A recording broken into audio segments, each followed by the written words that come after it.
Gostaria de conversar com a igreja sobre um assunto que eu entendo ser um assunto tremendamente importante para que nós possamos fazer uma boa reflexão sobre eles. Vou pedir para os meninos ali colocarem. Vanderlei, tem passador de slide aí? Não? Tem? Me ajuda aí. Eu gostaria de falar um pouquinho sobre a teologia do discipulado. E a gente vai meditar nesse assunto. Eu acho que é um assunto importante. Estou passando em todas as igrejas falando sobre esse assunto.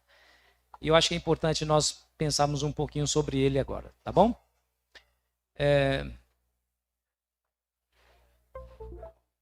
Ok.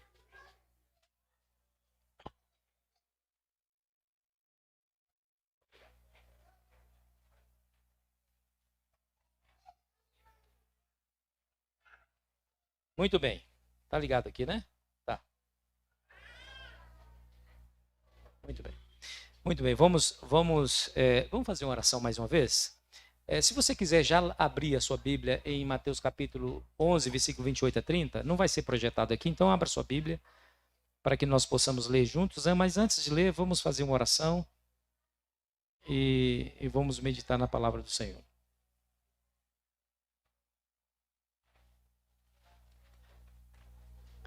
Capítulo 11 de Mateus, versículo 28 a 30. Abriram aí? Amém. Então vamos fechar os nossos olhos e vamos orar. Santo Deus e Pai, nós estamos prontos aqui, Senhor, para meditar na Tua palavra. Queira por bondade falar o nosso coração por meio dela. Queremos, Senhor, ter certeza de que nos encontramos contigo e a Tua palavra é o caminho para ouvir a Tua voz, para saber da Tua vontade para nós. E pedimos humildemente que o Senhor fale ao nosso coração, que o ser humano possa ser diminuído, até esquecido, mas somente Cristo possa ser exaltado nessa manhã. Pedimos humildemente, em nome de Jesus, amém. Mateus 28, 11, versículo 28 a 30, nos diz assim, escute bem, é um texto que nós conhecemos de cor e salteado, né? Vinde a mim todos que estáis cansados e sobrecarregados, e eu vos aliviarei. Tomai sobre vós o meu jugo e aprendei de mim, porque sou manso e humilde de coração, e achareis descanso para a vossa alma, porque o meu jugo é suave e o meu fardo é leve. Você sabe que um dos problemas que o ser humano enfrenta é com o seu próprio caráter. Nós temos uma dificuldade em controlar as nossas inclinações para o mal. Existe uma ciência, hoje tem ciência para tudo, né? Existe uma ciência chamada ciência do comportamento humano que tem estudado o comportamento humano há décadas aí. E eles chegaram à conclusão, depois de muita pesquisa, depois de muito estudar o comportamento humano, que mais de 90% de todos os problemas dos seres humanos são provocados por causa do seu caráter. Olha que coisa interessante, por causa do seu caráter. E isso chega a ser até assustador, porque imaginem vocês, se o caráter do ser humano mudar, o que acontece com mais de 90% dos seus problemas? Simplesmente desaparecem. Olha que interessante.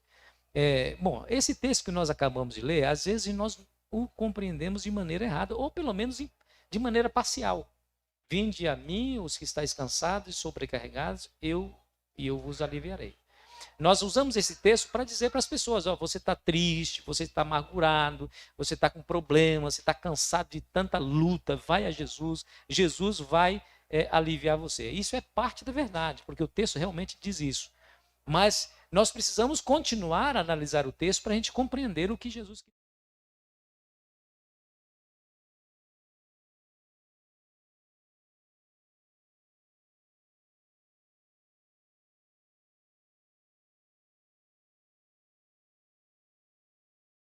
Mais sobre vós o meu jugo. O que é um jugo? Bom, a gente pega texto bíblico que foi escrito para atingir uma população agrícola e às vezes nós esquecemos de aplicar para aquele contexto. Nós somos uma população industrial, urbana, não é? E às vezes esquecemos que a Bíblia tem um contexto histórico e nós precisamos levá-lo em consideração. Então, o que é um jugo? O jugo é esse instrumento aqui, esse instrumento. Era um instrumento de madeira que amarrava dois bois. Para que servia? Primeiro para levar 2 bois, usar a força de ambos para arar a terra. Porque para revolver a terra precisa ter muita força. Então 2 bois eram suficientes para puxar o arado e arar bem a terra. Esse era um dos propósitos, né? Mas também servia para amansar boi bravo. Então imagina, um boi velho, um boi adestrado, ele já sabe obedecer ordem, ele sabe arar a terra como deve, ele sabe os passos que tem que dar, a direção. Enfim, está amansado, está adestrado. Aí coloca-se junto a um boi bravo, um boi novo. Um boi novo, ele não é adestrado. Ele quer ir onde o focinho dele aponta. Ele não quer ouvir ordens, não quer atender ordens. Então coloca esse indivíduo, esse boi, do lado do boi manso, do boi velho, amarra os dois. E o que acontece? Esse boi novo vai aprender a andar no passo do boi velho. Ele vai querer ir para a direita? Pode ir para a direita? Não pode, porque está amarrado pelo pescoço. Não vai, não consegue. Ele quer ir mais rápido? Não consegue, porque o boi velho vai no passo que deve ser para arar bem a terra. Então, de tanto ele andar lado a lado com o boi velho, adivinha o que acontece? Ele se torna adestrado. Então, de tanto andar lado a lado, ele aprende a obedecer ordens, ele aprende a andar do jeito que deve andar, ele aprende a ir à direção certa, e ele aprende a arar a terra. Entendeu aí não? Então, olha só, a ciência do comportamento humano diz que mais de 90% dos problemas dos seres humanos são provocados pelo seu próprio caráter. E nós precisamos admitir isso. Nós precisamos admitir isso. Que muitos dos nossos problemas são provocados porque existe algum defeito em nosso caráter que ainda não corrigimos. Quer ver? Ó? Aí o Senhor Jesus diz, tomai sobre vós o meu jugo. Então, você que está sobrecarregado, imagina uma pessoa sobrecarregada de tanto problema. Como é que ele anda? Ele anda encurvado, tem um fardo aqui, ó, um fardo bem pesado, ele anda encurvado, né? E esses problemas que o fazem curvar foram provocados por ele mesmo. Por isso que Jesus diz, vem aqui, vamos tomar, vocês tomam o meu jugo. Você vai se amarrar a mim. Se amarre a mim. Você é o boi novo, boi bravo. Então você vai se amarrar a mim. Nós dois vamos andar juntos. E de tanto você andar lado a lado comigo, você vai aprender o que é ser manso e humilde de coração. E aí sim, você receberá o descanso para a vossa alma. O alívio é o descanso, é a mesma coisa.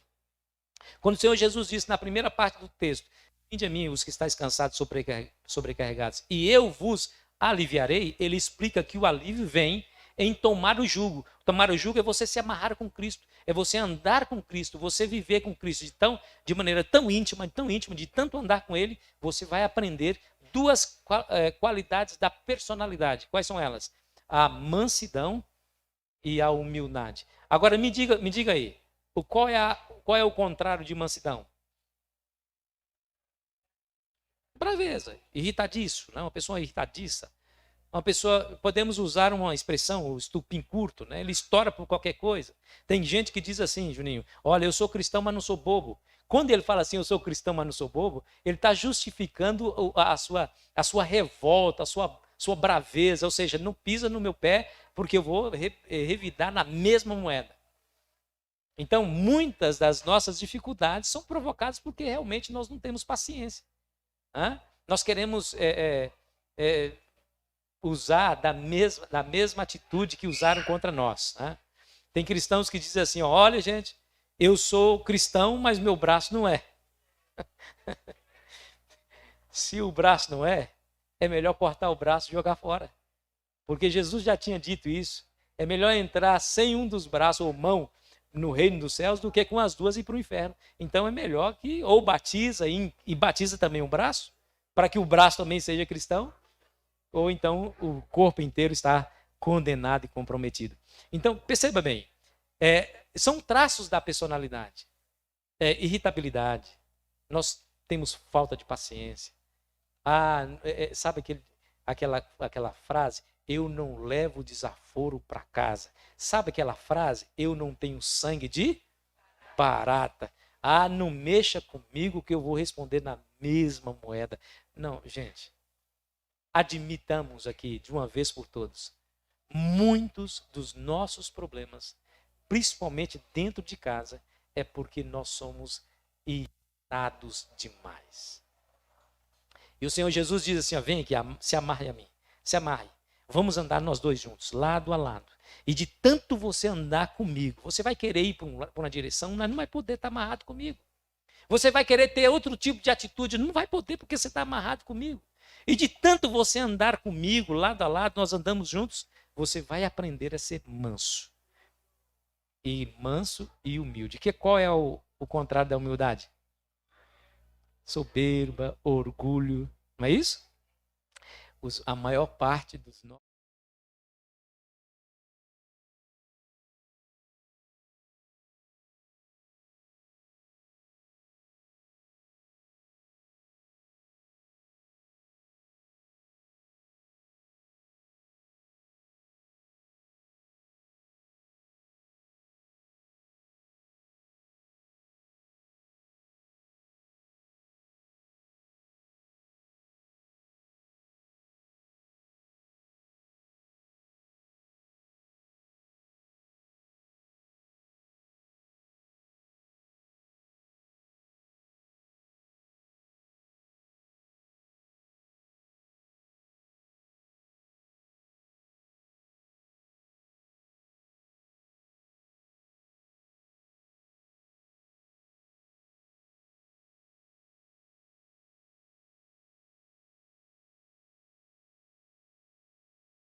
intenção divina é estabelecer um relacionamento que foi partido pelo pecado.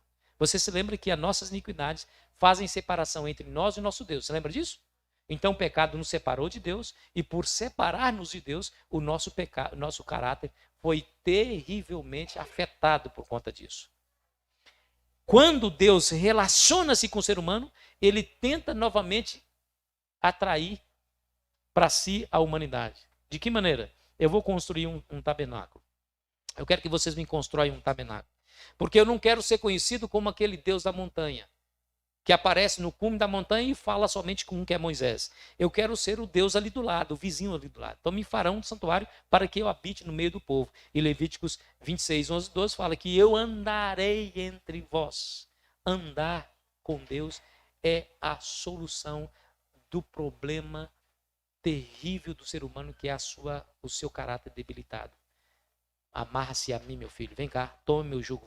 Vamos andar juntos. Eu e você. De tanto você andar comigo, você vai aprender de mim o que é ser manso e humilde de coração. E você vai aprender isso. Eu vou mudar você lenta e paulatinamente. Você vai continuar sendo aquele boi bravo. Você vai querer tomar conta da sua vida, controle da sua vida. Mas de tanto você andar comigo, porque você está amarrado comigo, você vai aprender a se sujeitar a mim, você vai ser manso, você vai ser humilde, porque você está andando comigo. Olha aí.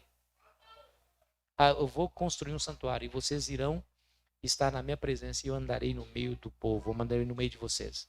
Não foi exatamente isso que Deus falou para Abraão? Foi exatamente isso que ele falou para Abraão.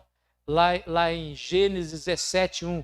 Quando atingiu Abraão a idade de 99 anos, apareceu-lhe o Senhor e disse-lhe: eu sou o Deus Todo-Poderoso, anda na minha presença e ser perfeito. Então, veja que a solução para nós é voltarmos a andar diante de Deus. O Senhor Jesus, percebendo aí os problemas oriundos do caráter depravado do ser humano, vencido pelo pecado, diz: você está cansado, você está sobrecarregado.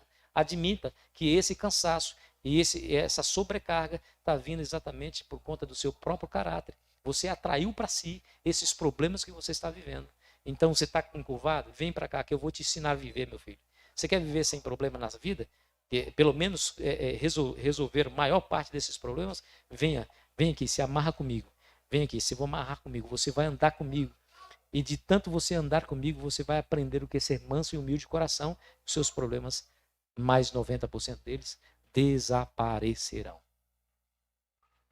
Muito bem, olha só. Veja que o problema na queda do homem foi esse aqui, ó. Lembra do texto? Lá de Gênesis. Fala assim: quando ouviram a voz do Senhor Deus que andava. Você percebeu aí? Deus fez o ser humano, Deus criou Adão e Eva, mas não os deixou ali no Jardim do Éden e foi tomar conta aí do céu e os deixou ali sozinho, não. Todos os dias, pela viração do dia, diz a Bíblia que Deus andava no Jardim do Éden e aí a Bíblia diz que eles esconderam da presença do Senhor Deus, homem ou mulher, por entre as árvores do jardim. Por que eles esconderam? Porque sentiram medo de Deus, porque eles pecaram. E aí o que aconteceu com a corda que os amarrava a Deus? Foi partida. O pecado parte a ligação entre o ser humano e Deus. E eu quero dizer para você que essa é a insinuação do Satanás para cada um de nós. Corte a corda do seu relacionamento com Deus. Quando o homem não tem mais relacionamento com Deus, quando o homem não ora mais, quando o homem não lê a Bíblia mais, quando o homem não vem mais à igreja, quando o homem não se interessa pelas coisas espirituais, ele vai se enchendo das coisas do mundo. Acreditem no que eu estou dizendo. Nada nesse mundo fica vazio. Ou você se enche de Deus, ou você se enche das coisas do mundo.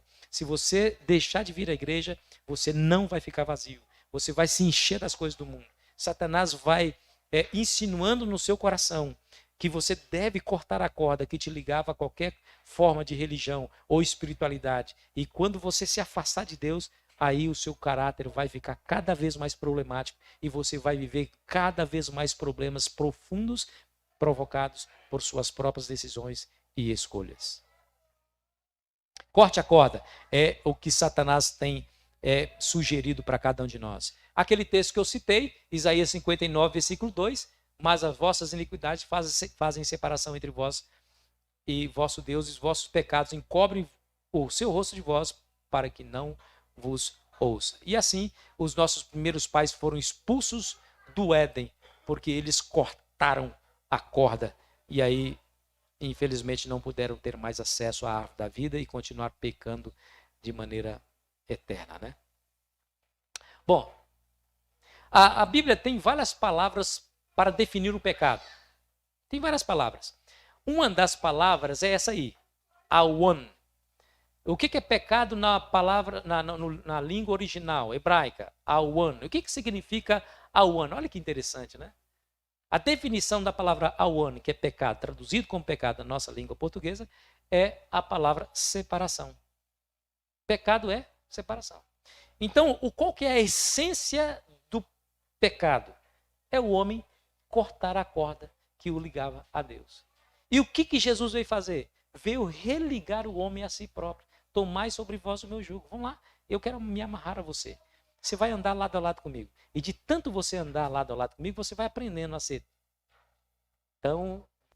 vai ser humilde, parar de ser tão orgulhosa como você é, parar de ser tão estupim curto como você está sendo, irritadiço, falta de paciência. Você vai aprender, de tanto andar comigo, você vai aprender essas qualidades. E o dia que você aprender a ser manso e humilde de coração, acharei descanso para a vossa alma.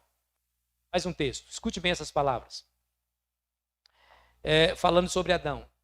Que Adão tinha o alto privilégio de relacionar-se intimamente, face a face com o seu Criador. Se houvesse permanecido leal a Deus, tudo isso lhe havia pertencido para sempre. Olha o que ela diz. Haveria cumprido cada vez mais cabalmente o objetivo da sua criação. Qual que era? Haveria refletido cada vez mais e plenamente a glória do Criador. A glória do Criador. E você sabe o que é glória? A glória de Deus. Qual que é a glória de Deus? Seu caráter. Seu caráter é a glória de Deus. Olha que interessante. Então, se eles permanecessem fiéis a Deus, haveria refletido cada vez mais e plenamente a glória do seu Criador. E onde começou essa tragédia? Ela diz assim, ó. Em seu estado de inocência, falando de Adão, o homem gozava de completa comunhão com aquele em quem estão escondidos todos os tesouros da sabedoria e da ciência. Mas depois da sua queda, depois de cortar a corda que os ligava a Deus, não pôde encontrar gozo na santidade e procurou ocultar-se da presença de Deus. Tal é a condição do coração que não foi regenerado, não está em harmonia com Deus, não está em harmonia com Deus, nem encontra gozo na comunhão com Ele. Esse é o estado degenerativo da humanidade da atualidade. Quer provar isso aqui? Que são verdadeiras essas palavras? Faz um churrasco na sua casa, regada a bebida alcoólica e a música do mundo, e convide as pessoas para irem. Você vai se surpreender que irão quase todos, inclusive irão pessoas que você nem convidou. Agora faz o contrário. Faz um culto na tua casa. Diga, nós vamos adorar a Deus, nós vamos ler a Bíblia, nós vamos ter momentos de oração e vamos buscar com intensidade a Deus. E convide os mesmos para ir. O que acontece? Então, o ser humano, depois de ter cortado a sua ligação com Deus, está nessa situação. Tal é a condição do coração que não foi regenerado. Não está em harmonia com Deus e nem encontra gozo ou alegria na comunhão com Ele. Eles não querem mais saber de igreja. Eles não querem mais saber de religião. Eles não querem saber mais de espiritualidade. O que eles querem? Eles querem prazeres. Eles gastam a sua vida, a sua saúde, o seu dinheiro na busca dos prazeres. E aí começou a condição da queda do homem. Foi, né, naquela primeira decisão trágica de Adão e Eva. Mas eu estou falando aqui para os irmãos, e vocês estão entendendo, que o plano de Deus é restaurar novamente essa ligação que foi cortada pelo pecado. E o Senhor Jesus já deu o caminho. Vinde a mim os que estáis cansados e sobrecarregados, e eu vos aliviarei. Tomai sobre vós o meu jugo, ou seja, se amarre a mim. Vamos andar juntos. De tanto você andar junto comigo, você vai ser perfeito. Lembra das palavras que Deus falou para Abraão? Anda na minha presença e ser perfeito. Anda comigo. Vamos andar juntos. E quanto mais você andar comigo, mais você vai aprender o que é ser manso e humilde de coração. E aí você vai encontrar descanso para a sua alma. Quer ver? Abra sua Bíblia aí em Apocalipse 14. Vamos ver a menção que a Bíblia fala sobre os 144 mil. Vamos meditar um pouquinho aqui nesse aspecto e você vai perceber algo interessante. 14, versículo 1 diz assim, Apocalipse 14, versículo 1. Abra sua Bíblia que não vai ser projetado aqui não. Abra sua Bíblia. 14, versículo 1 diz assim.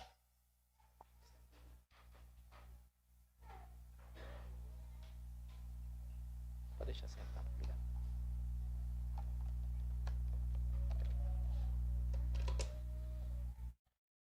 Olha o que diz aí. Olhei e eis o Cordeiro em pé sobre o monte Sião e com ele 144.000, tendo na fronte escrito o seu nome e o nome do seu pai. Você sabe que esses são salvos. Sabe disso? Porque eles estão com o Cordeiro de Deus. Agora, olha que característica importante do texto sagrado que nos ajuda a entender como esses foram salvos. E por que eles foram salvos? Porque eles foram achados dignos de serem encontrados entre os 144.000. O que eles fizeram de diferente? Que nós precisamos também fazer para que possamos copiar o seu exemplo a fim de ter a mesma sorte. Diz aí que eles tinham escrito na fronte ou na testa, o quê? O nome de Deus. Você sabe que nome refere-se ao caráter também. Você sabe disso, não? Por exemplo, Jacó significa? E por que Jacó foi chamado de Jacó? Bom, a palavra original significa aquele que agarra o calcanhar. Mas depois ele teve uma nova conotação, que é enganador. Então, isso passou a ser parte da própria história de Jacó, porque ele foi maculado pela história, né? E está registrado para todo mundo ler que ele enganou seu pai, ele mentiu, enganador. Ok, passa-se o tempo, ele vai embora.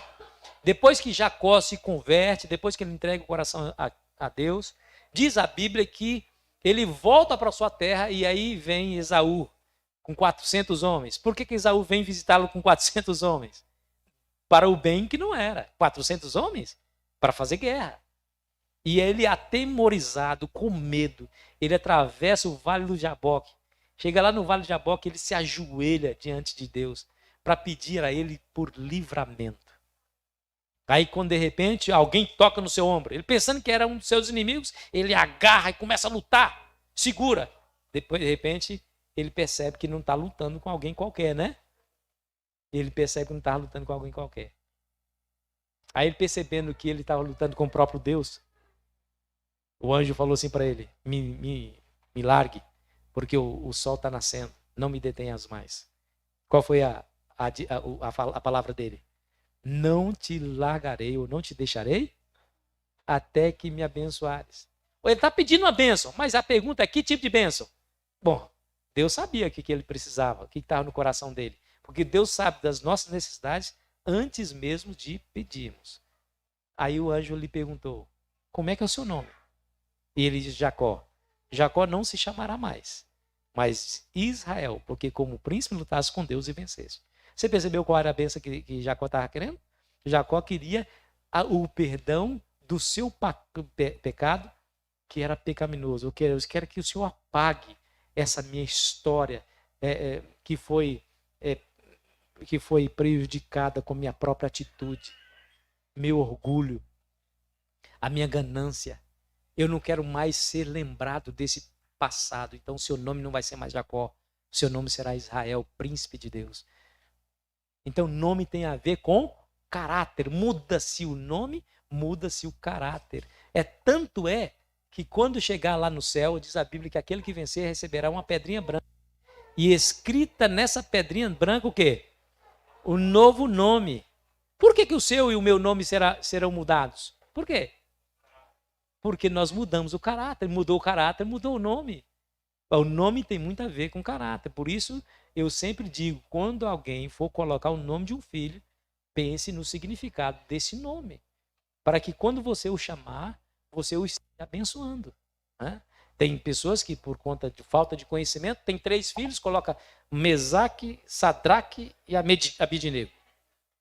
São nomes bíblicos, mas você não conhece que aqueles são nomes de deuses pagãos. Não coloca o nome, senão você vai estar amaldiçoando o filho toda vez que você o chamar. Nome tem a ver com caráter. Caráter. Diz a Bíblia que os 144.000 conseguiram refletir na sua própria fronte o caráter de Deus. Ei, como que eles conseguiram esse fato? Como que eles conseguiram refletir o caráter de Deus? Que tinha na fronte escrito o nome de Deus? Como? Veja o verso 4. Veja o verso 4. Olha o que diz o verso 4 aí, ó. São estes os que não se macularam com mulheres, porque são castos. São eles os seguidores do Cordeiro por onde quer que vá. São esses os seguidores do Cordeiro por onde quer que vá. Aqui, amigos, está o grande segredo do sucesso espiritual. É você andar com Deus.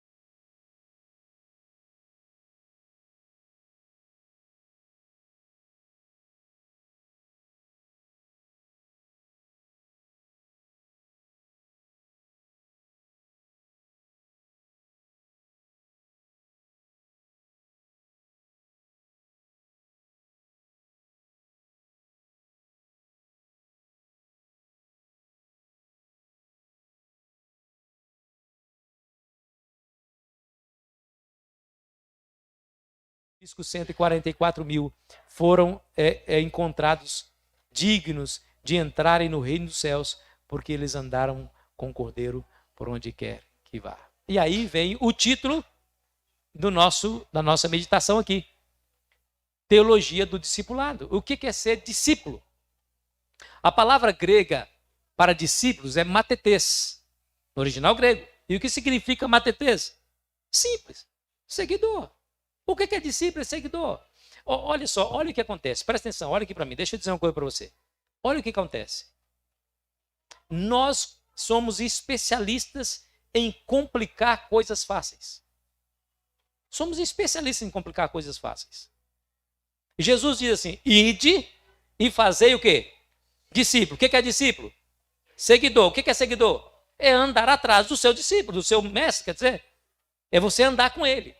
Você tem que fazer discípulo, você tem que levar a pessoa a se amarrar a Cristo. Quando você conseguir que essa pessoa se amarre a Cristo, ela vai mudar o caráter dela para um caráter melhor. Ela vai parecer mais com Jesus. E quando isso acontecer, essa pessoa vai fazer com que os seus pecados, ou seus problemas, pelo menos a maioria, desaparecerão, porque eles serão mansos e humildes, assim como Cristo é. Então, nosso trabalho como membros da igreja é fazer com que as pessoas sigam a Cristo. O que nós fazemos?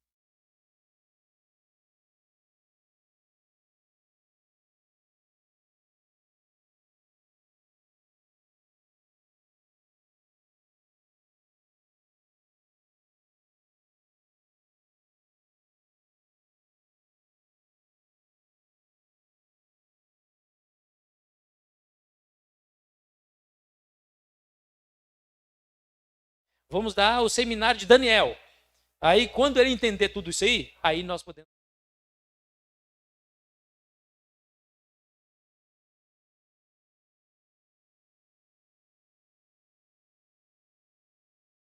aguardar todas as coisas. O ensinar todas as coisas vem antes ou depois do batismo?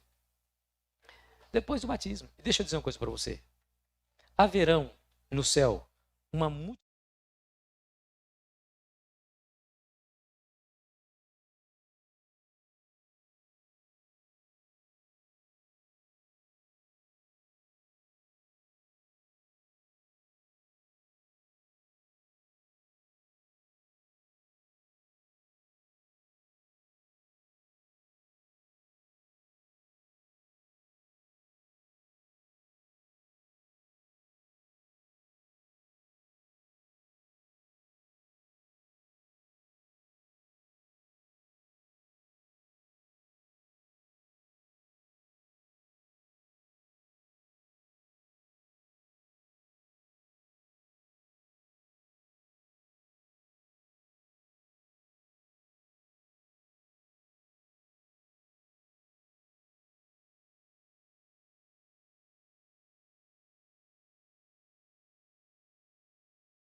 que ele tem com Cristo é mais do que suficiente para levá-lo ao céu. Você se lembra? Aquele que invocar o nome do Senhor será salvo. Então é isso. Olha só, nunca mais na sua vida você vai ler esse texto da mesma maneira. Vinde a mim todos que estáis cansados e sobrecarregados, e eu vos aliviarei. Tomai sobre vós o meu jugo e aprendei de mim, porque sou manso e humilde de coração, e achareis descanso para a vossa alma. Ellen White diz assim, ó: nunca devemos ignorar o fato de que somos postos em prova nesse mundo, a fim de determinar nossa aptidão à vida futura. Não poderá entrar no céu nenhuma pessoa cujo caráter tenha sido contaminado pela terrível mancha do egoísmo. Percebeu que o problema é mais profundo do que a gente imagina? Percebeu onde é que Deus está agindo para salvar a humanidade? Não é uma reforma que nós precisamos. Nós precisamos de uma reconstrução. E essa reconstrução, ela precisa ser profunda a ponto de atingir o âmago do nosso caráter. Porque o caráter manchado pelo egoísmo não tem entrada no reino dos céus.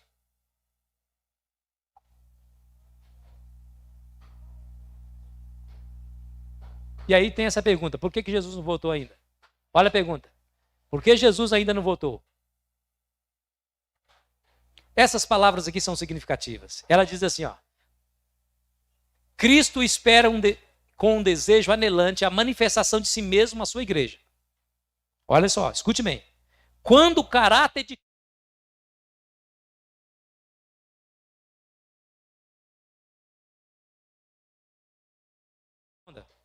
Por que Jesus não voltou ainda?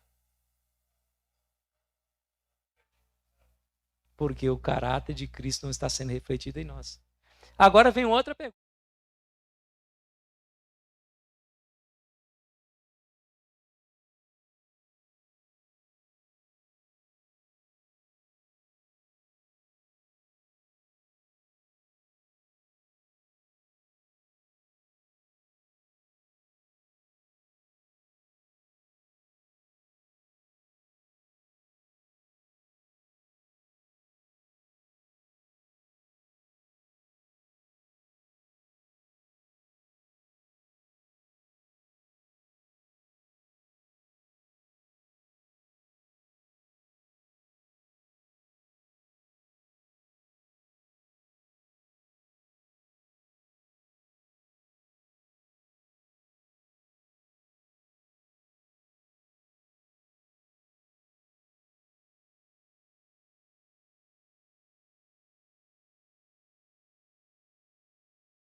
Sinto lhe informar que você não consegue pelos seus próprios meios.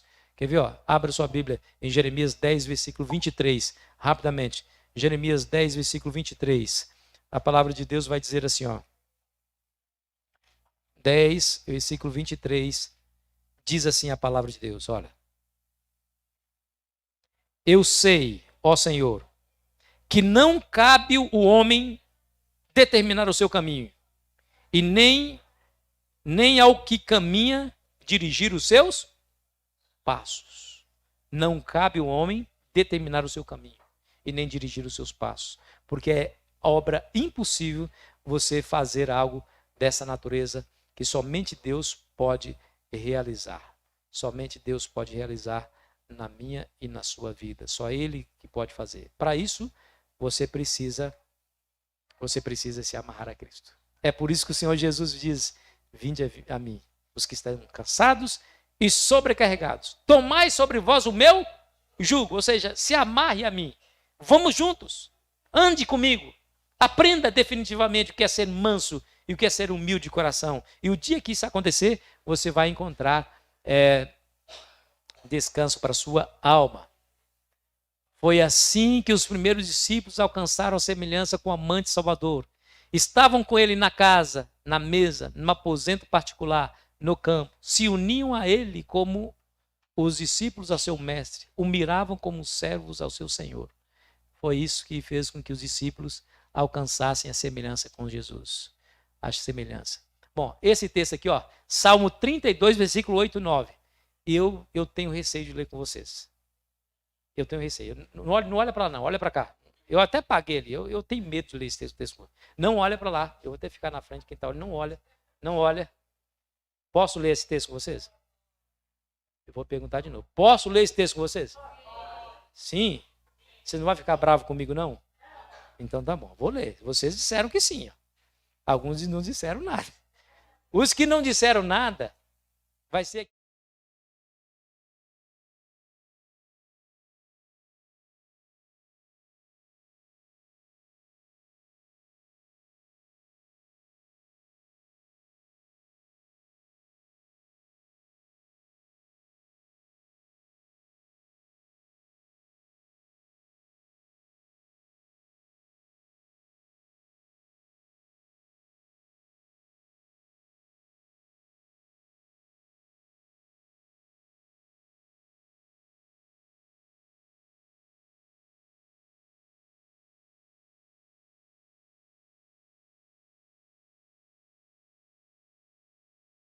Missão.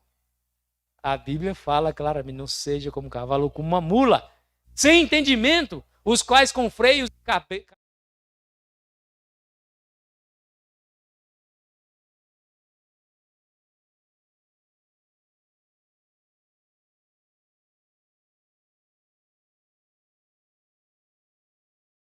Mas, pastor, como é que eu faço isso? Me mostre isso de maneira prática. 3 coisas. Facinho de serem decorados por nós. Para você andar com Cristo, 3 coisas são suficientes para você conseguir esse feito na sua vida. O primeiro você já sabe, o segundo, talvez o terceiro você descuida um pouco. Mas o primeiro, ler a Bíblia. Você precisa ler a Bíblia todos os dias. Por que você tem que ler a Bíblia? É um livro comum? Não é um livro comum, presta aqui. Não é um livro comum, somente parece um livro comum, gente. Porque tem capa, anticapa, tem páginas entre as duas capas. Não, só parece. Mas não se engane que a aparência simples desse livro, aqui dentro está a palavra de Deus. Ellen White diz que o mesmo poder que criou os inúmeros mundos e galáxias estão contidos dentro da Bíblia. O mesmo poder. O Senhor falou e as coisas apareceram. Você lembra que quando aquele servo foi, aquele centurião, Senhor, não sou digno que entre na minha casa, mande uma só palavra e meu servo se curará? Palavra de Deus. Aqui em Hebreus 4, verso 12, diz assim, a palavra de Deus é viva e eficaz e mais cortante do que qualquer espada de 2 gumes e penetra fundo. Quando você lê um único texto da Bíblia, um único sequer, esse texto vai entrar profundamente dentro do teu coração. Por quê? Porque esse livro não é morto, esse livro é vivo. E a maior prova de que a Bíblia é o que diz ser a palavra de Deus é o poder que ela tem de transformar pessoas. Pessoas violentas se tornam pessoas mansas lendo a palavra de Deus. Se você ignorar esse livro, você está no caminho da sua derrota fatal. Palavra de Deus. João 14, verso 3. Jesus fala assim, vós já estáis limpos pela palavra que vos tenho falado. A palavra tem um poder de limpar o seu coração, de te conduzir a Cristo. Obrigado, irmão.